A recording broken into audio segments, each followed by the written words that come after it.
All right, folks, we are back with another amazing episode of Let's Talk Trades. This episode, I had the honor to interview Mr. Roberto Gomez. He is the executive director of Cornerstone Craftsman. They are a nonprofit out of Alexandria, Virginia, and they are training the youth in Alexandria, the trades, along with discipline. They're keeping up with their grades. It's an entire program to help these young men become better people. And I saw him on Instagram, and I asked for an interview. And it's an amazing story. And without further ado, and talking a lot on the intro, we're going to dive right into the interview. All right, folks, we are back with another episode of Let's Talk Trades with John Tay. Right now, I have Cornerstone Craftsman. Good evening, sir. Good evening. How are you? All right, how about yourself? I'm doing well, thanks. So I noticed you guys on Instagram, and Yes, it just so happened that I was talking to uh, what was the name of the podcast that we wound up on? I think it's Chat CTE, I Chat believe. I CTE for think it was the Instagram. morning huddle, I Yeah, think. and it was the morning huddle on Yeah. LinkedIn. And I was already following you before that. And just so happened we wound up on the podcast at the same time. And I reached out to see if we can have an interview, on my channel. So if you can, give your name, a little bit of background, what you're doing, and because it's a great story. Sure, sure. My name's Roberto Gomez. I'm the executive director of Cornerstone Craftsman. We are a nonprofit. We work with 12 to 17-year-old, what I like to call strategically undervalued youth in our community, primarily Black and Latino males from, low-income neighborhoods. We teach them the trades. We're focused on what it's like to provide opportunities outside of college in the trades to really break generational cycles of poverty really through the trades, because the trades is a powerful tool to get to that point. Absolutely. I'm firsthand account of what can happen with the trades and how many different jobs come from just having that experience in the trades. So what was your introduction into the trades? So I've always been kind of handy with my hands, and going all the way back to when I was younger and of working age, just taking odd jobs here and there, painting entry level stuff, drywall, and really just eager to make some money for myself. And that was really my introduction to the trades was, off and on growing up, taking on projects, trying to earn some extra money. Nothing formal, not trade school, but that, just really just trying to provide a way for myself. Perfect. That's a great way to get started. Yeah. Just starting small and expanding and growing and adding more experience, more different trades on top of the trades you're already learning. That's definitely the route to take. So were you involved in any trades or were you exposed to any when you were in school? No, I wasn't actually. And it's interesting we talk about school. Because when I was in school, I remember not wanting to even be in school. You know what I mean? Like couldn't stand being there. When I wasn't there, we didn't come from much, so getting in fights because I was getting made fun of for not having nice clothes or even being, Mexican, right? Hearing things, and on top of that, the environment of school overall, while I did come across one or two good teachers, there was no interest in direct interaction and exploring my learning styles and things like that. So, I quickly just would go there because I had to go there, and that would pretty much be it. I mean, it wasn't that I didn't understand concepts or I wasn't, I wasn't intelligent enough to follow along what was going on, but the environment itself, also kind of getting bored with what the teaching looked like, it just wasn't for me. But I'll tell you, as far as the trades go, had they been introduced to me at any point in school, middle school, freshman year of high school, something like that, I probably would have got serious about it a little earlier on. And also, too, even if it was there, there was never conversations in school about how lucrative the trades are, right? No one, no one's talking about, hey, young man, do you want to make $100,000 by the time you're 23, right? Annually, right? There's no conversations like that. So, I mean, the short answer is there was no trades, not in the schools I went to, not in the construction trades anyway. I mean, there was random things there or whatever, but not much to really grab and take hold of. And I noticed that a lot when I was teaching. So I was a carpentry instructor in high school, and I taught electrical at the federal prison. But in the high school, it's CTE, just like the chat CTE.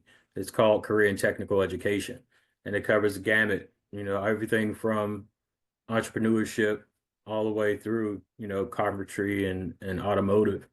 And I think the one of the biggest thing is getting the kids interested in it, and also one of the setbacks is bringing in experienced people to be teachers. Is to Mm, be honest with you, the construction industry is booming right now, and hmm a lot of the teachers are going back into the field, like me being one. It's I was given a once in a lifetime opportunity, but these a lot of these teachers aren't coming out of the field just because of classroom behavior, hmm some of the and just the price points. You're making, like you said, you're making $100,000+ a year to come in and teach for 40 or $50,000 a year, depending on Right. where you are. That's almost an impossible situation.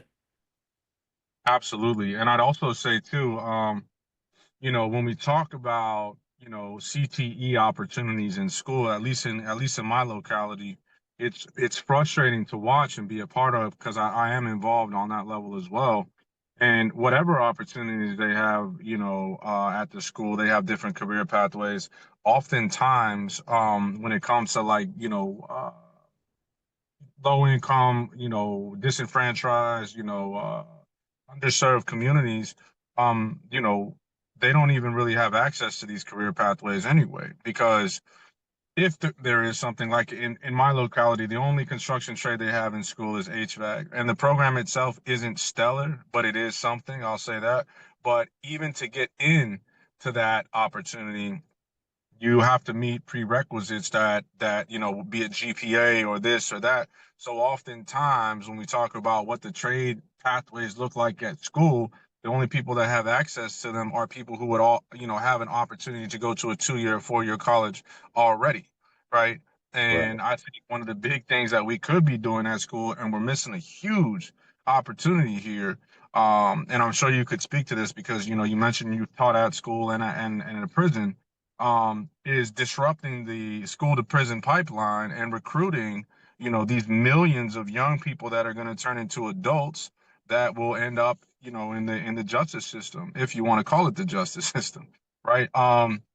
And what does that look like? I mean, if we started really focusing on, construction trades math and dialing in on making sure our young people are at least understanding those concepts when we're talking about like algebra and geometry, and not just pushing kids through the school system to graduate with little to no real education, as these schools need to keep their accreditations and their graduation rates up and blah blah blah. I mean, we're missing a huge opportunity because what we're finding with what I'm doing, we got 28 youth that we serve. All of them live either close to or below the poverty line, right? These are kids that have been court involved or statistically should be court involved by now, right? And we're recruiting from these populations. And it's really easy, as a matter of fact, when you provide opportunity to these populations, because when you provide them an opportunity that literally leads to something, they show up for themselves, right? All of a sudden they're interested. How much money I can make? In their mind, they're starting to think about what their future looks like. When before, their future is just looking up to the guy standing on the corner that's 40 years old smoking weed with them, right? Yeah. Like that's part of the problem. But, I think again, we could be as far as like CTE development, workforce development in the trades, we could be in the schools and we should be in the schools. I mean, college isn't for everybody, and especially with AI and all the advances in that and the disruption that it's going to have in the job market. I mean, what's left is like the builders, you know what I mean? Like the electricians, the plumbers, right? And it just so happens that, as the numbers show by 2031, 41% of the skilled construction industry, 41% of the skilled construction industry is going to essentially vanish overnight. I mean, we are struggling in multiple trades. The electricians will tell you by 7 million people, right? They're trying to replace. And, we're getting ready to hit this serious 10-year gap that we're going to feel in the trades that no one prepared, our nation for.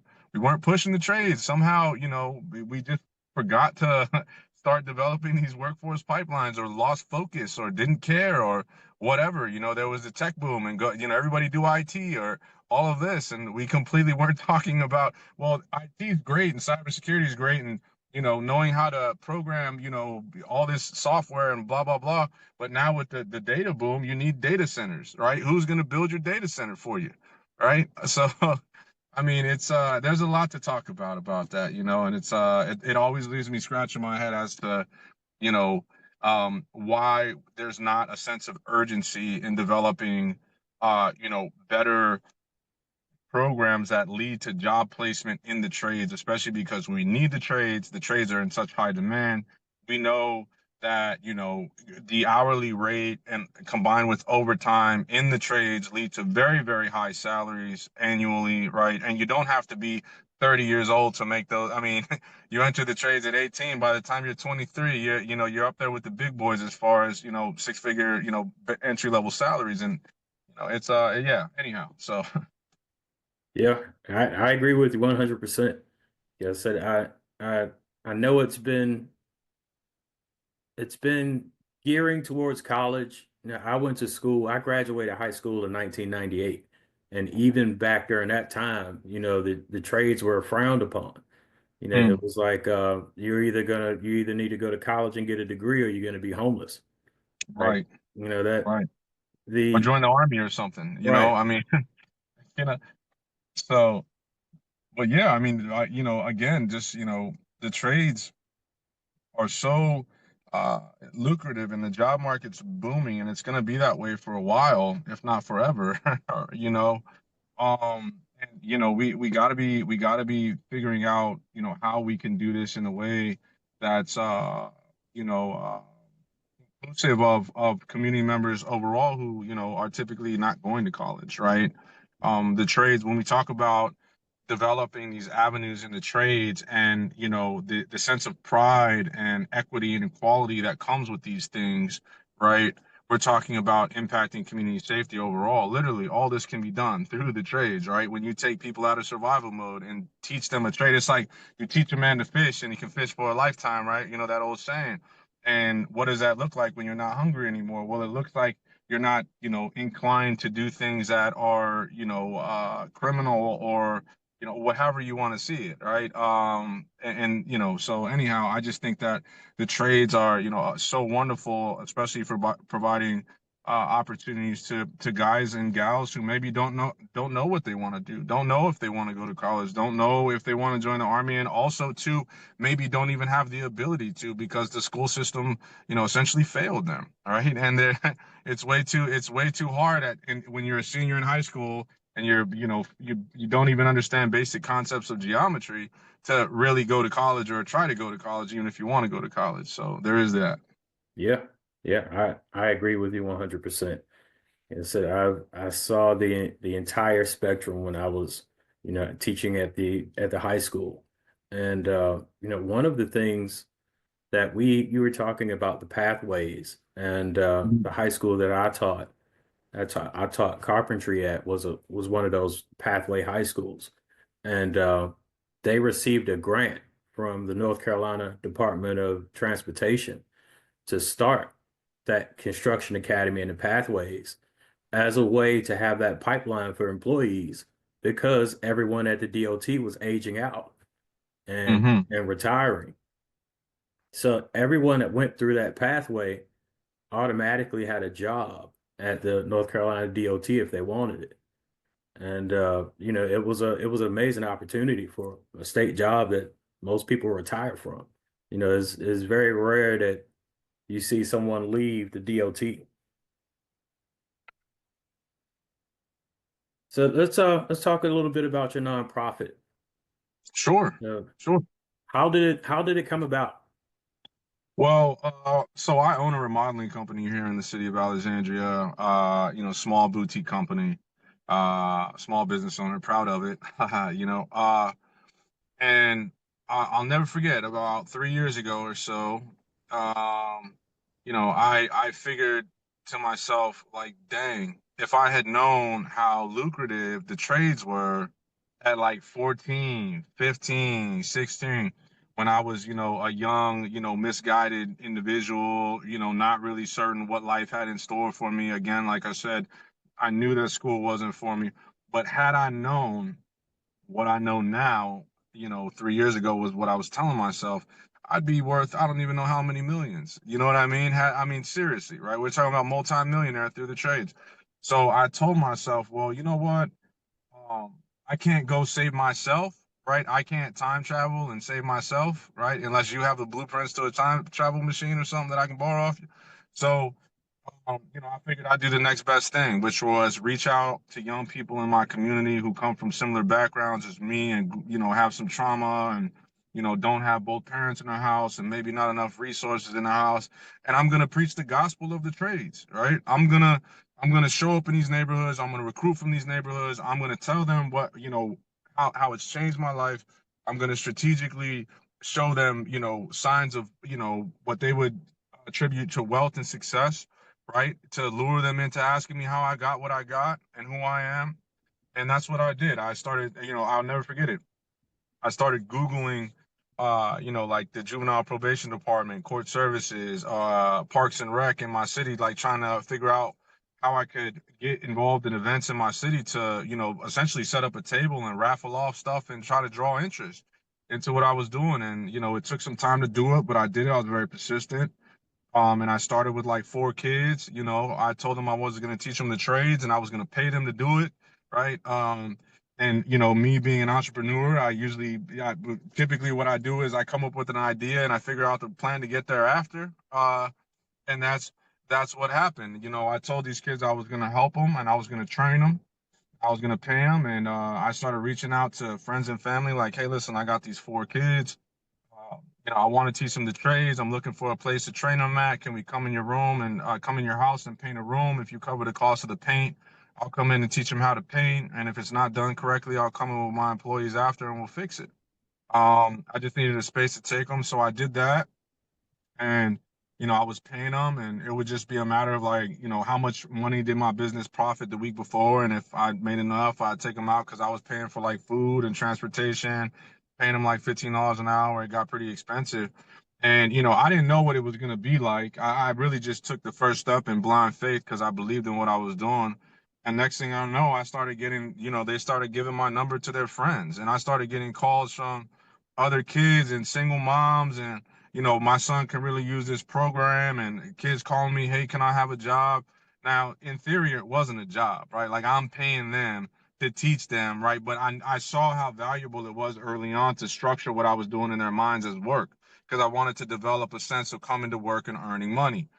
So, I started getting calls from other young people, and I did what I could to sustain it and bring other people on and other young people on, and I think I got up to about 7 people, and then it became almost impossible for me to keep up with. So I signed up to speak at my city council and was like, hey, I literally signed up to speak at city council, right? And was like, I'm this guy from the community, and I'm doing this stuff, and I need your help. I got these kids, and there's a clear need for what I'm doing, and there's an interest in the trades. Like, I need your help, and I need help financially to sustain this. And I kept running into the issue that that's too bad you're not a nonprofit, right? So at the time, I had no idea what a nonprofit was, how it functioned, how it was structured, how it was governed, any of that stuff. But I knew that in an effort to help more young people, I had to figure it out because by that point I had developed a wait list of like, I forget, initially I think our wait list was something at like 15 outside of the seven that I was serving. And then eventually it got up to 30 kids on the wait list because I kept getting calls, right? So I was determined to figure it out.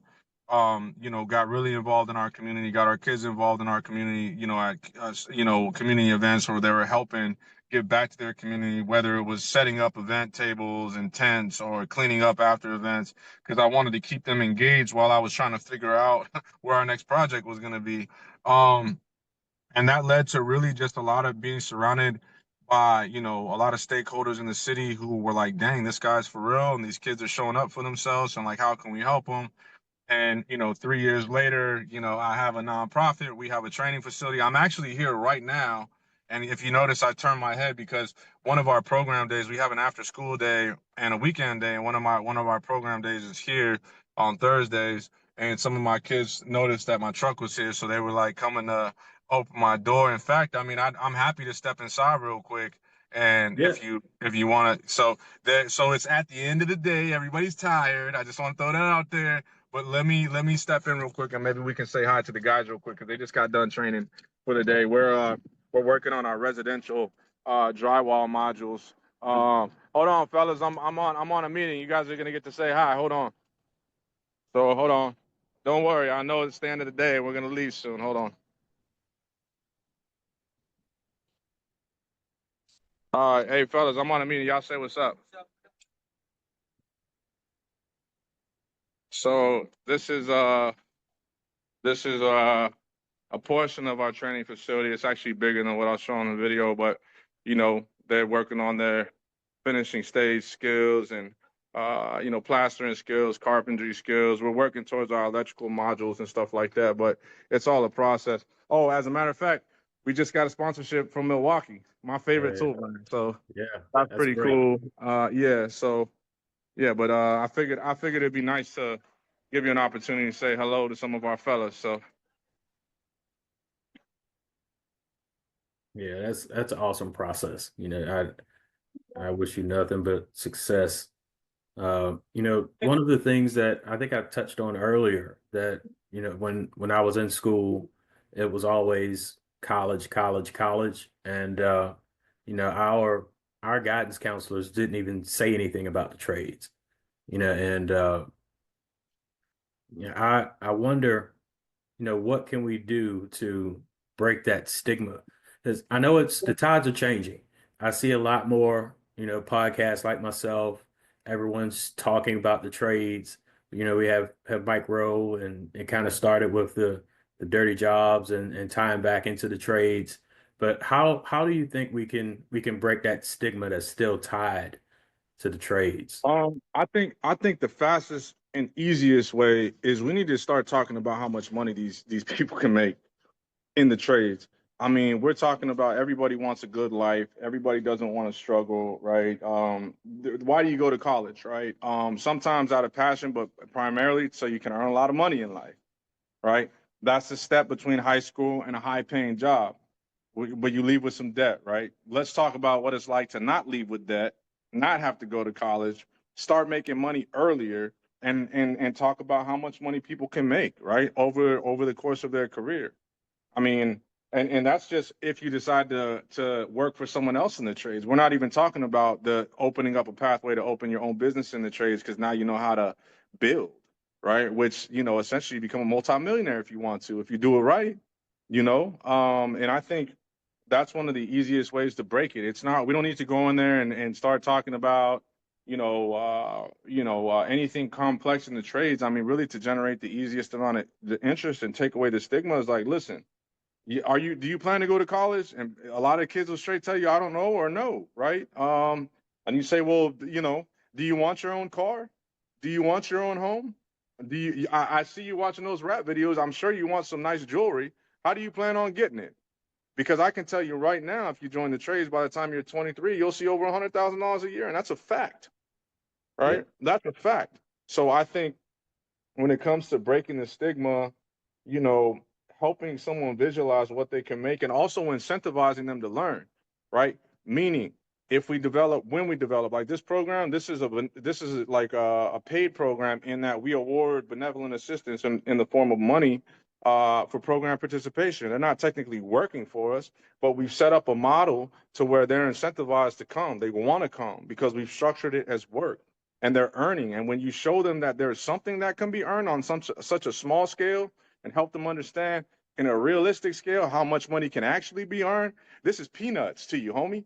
You know what I'm Right. saying? This ain't nothing. You know, this is this. You think you're doing good coming here and you got a little money in your pocket. Imagine having, full benefits and however much money you want. You don't have no kids and you no girl and you just rolling in dough, right? I mean, why wouldn't you want that? And that's how I think we do it. It's not a complex process. We gear it towards the people who need opportunity the most and show them what it could do to change their life, right? And I think that's the easiest solution for recruitment and retention. Yeah. Yeah, I agree 100%.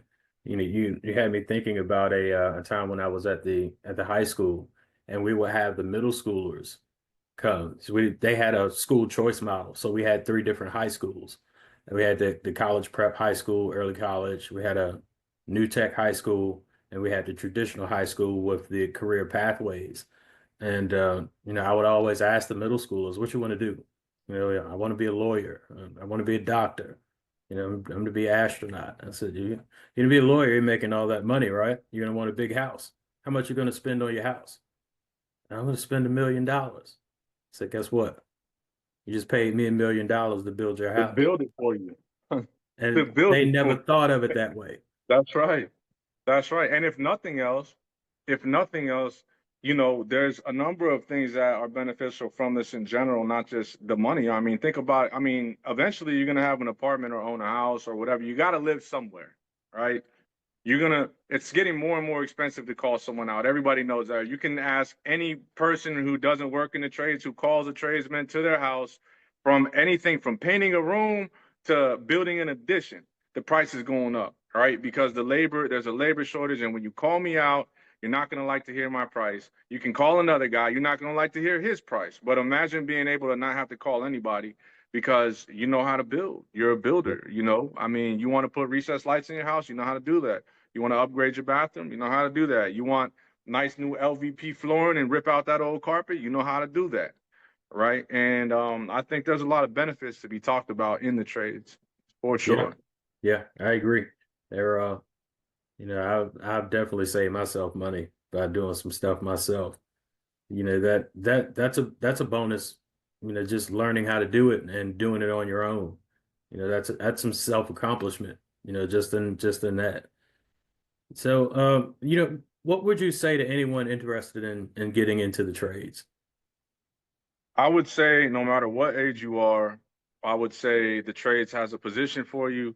I would say even if you join the trades as a carpenter just to get your bearings right, if you have no familiarity with tools, join any trade and figure out what the trades have to offer because you'd be surprised. You'll join the carpenters, but they work with the electricians and they work with the Exactly. plumbers, they work with the floors, and you might be exposed to something else you like in the meantime all while being able to earn a really good living for yourself, And I would say get in now. So 2 years from now, you're experienced by 2 years if you have no experience, because you're going to only be paid that much more. And with the labor shortage, which is, I mean, look it up, where we're going to be in 2031. Google it right now. What is the construction, skilled workforce going to look like in 2031? You'll be surprised.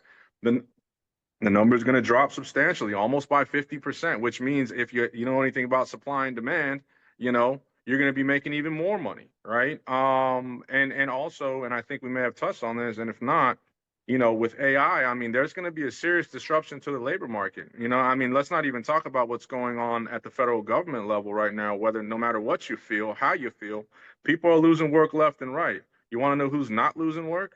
Tradesmen. I mean, we're always going to need to be able to electrify something. We're always going to need to be able to move water from one location to another. We're always going to need to stay warm in a building, right?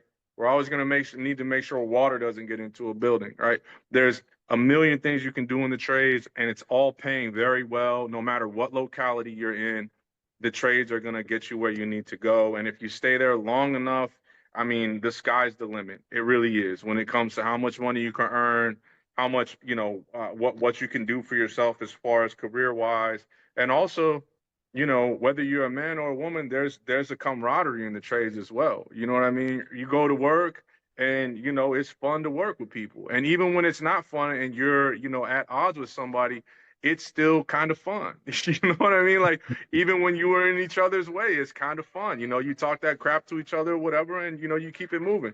So yeah, I mean that's what I would say. RJ, let me ask you something real quick. Come here, come here, come here, come here, come here, come here, come here, come here. How do you feel about the trades? Honestly? So I'm on a podcast right now. We're talking about the trades. Do you think? First off, you're what, 17, right? 16. 16. What do you think about the trades as far as what it could do for you in life? Doing I like it. Like I'm going places that like to lead me to lead me into bigger places in life. Like I'm going to construction sites and stuff like that, and stuff that like I see stuff that I would want to do in the real world. But thank you for that. I'm not gonna take too much of your time. I know we're gonna go soon. Thanks, man. But I mean, listen, man, it's not hard. We just need to show our young people that there's opportunity here, and young or old, and there's actually way more opportunity than there is people to take it on right now. So it's I agree 100%. I'm not going to take any more of your time, but if you can, if all of your socials, your contact info. Will do. Will do. So I'll send that over. I know you already follow our Instagram. It's at Cornerstone Craftsman. You want to check us out online, cornerstonecraftsman.org. We also are on LinkedIn. We just started our LinkedIn a little while ago, so it's not really super, big or anything. But yeah, please follow us on Instagram. Visit our website. Jonte has my information, and I'm happy to knowledge share too, because what we've done here is very successful. And I believe that the method that we've taken here to recruit, keep in mind, we have 28 kids. That's our capacity, what we can serve. And we still have a wait list of over 30 kids, right? So there's a need for what we're doing. And I'm happy to share with anybody else out there that's really trying to get something off the ground, what we did successfully and what things we had to learn from on our path to where we're at now. Yeah, absolutely. Absolutely. Again, thank you for your time. This is an amazing program. I'm thoroughly impressed, and we're definitely going to keep in touch. Looking forward to it, Jonte. Thank you for having me on your podcast, man. Oh, absolutely. Thank you. All right, man. I'll talk to you. Thanks. All right. And there you have it. Again, I'd like to thank Mr. Gomez for his time. If you're interested, you can check out the website, cornerstonecraftsman.org, or at Cornerstone Craftsman Inc. on Instagram. Again, like, comment, subscribe. It's a great program, and hopefully I can get up there and talk to the kids one of these days. And I'm blown away by the program and how fast it's growing and gaining traction. So if you can see, I have a different setup. We're trying some new things. I've been around doing this for a little over 3 years now, which is amazing.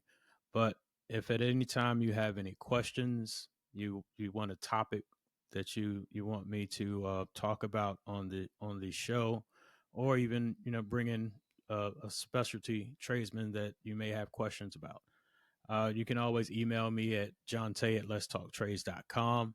And as always, like, comment, subscribe.